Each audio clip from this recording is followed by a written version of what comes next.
This is a really cheap trimmer, nose hair trimmer, and I'm going to take it apart. Well, first of all, I'm going to show. And the only problem with it is when they're brand new they got pretty good torque, but after a little while they lose their torque, and I wanted to supercharge this thing. So I'm going to take it apart.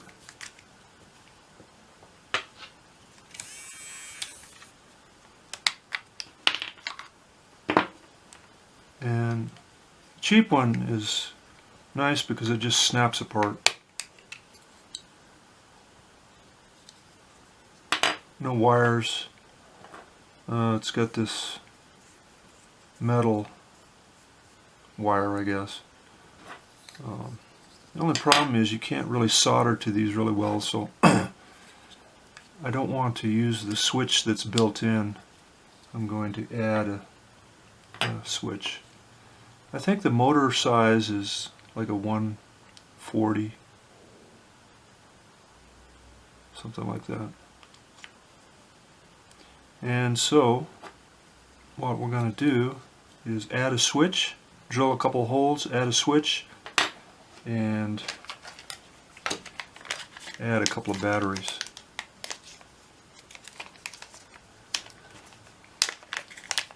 It won't look the same because the battery pack is going to be bolted to the outside,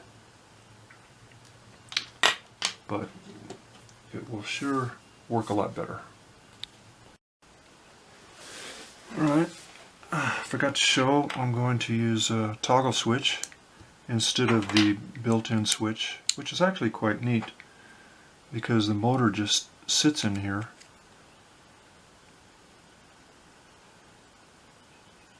And this is the ground from the bottom of the batteries, comes up and just grounds against the case.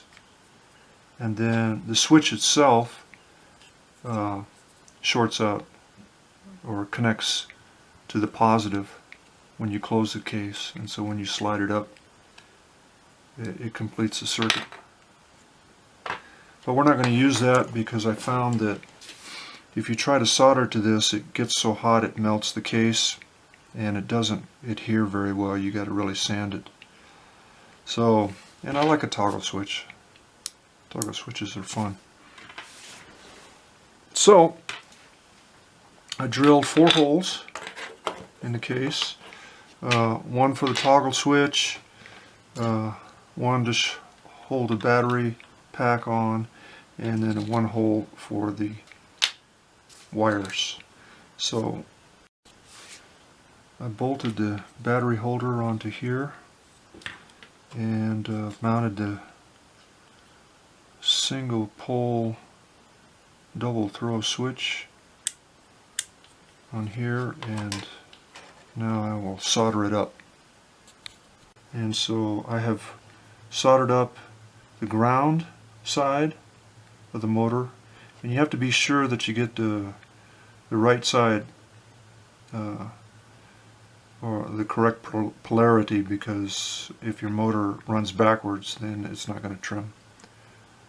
Well, maybe it will trim. No, I don't think it'll trim. Let me see. Yeah, it might trim. I don't know. I don't know if you have to go there. I think you have to go to the right. So anyway, I soldered the switch to the ground, and then the positive side to the battery box, and then the negative back to the switch. So now I just got to put it together. Well, I had to squish the wires around a little bit, and it was a tight fit, but everything closed back up.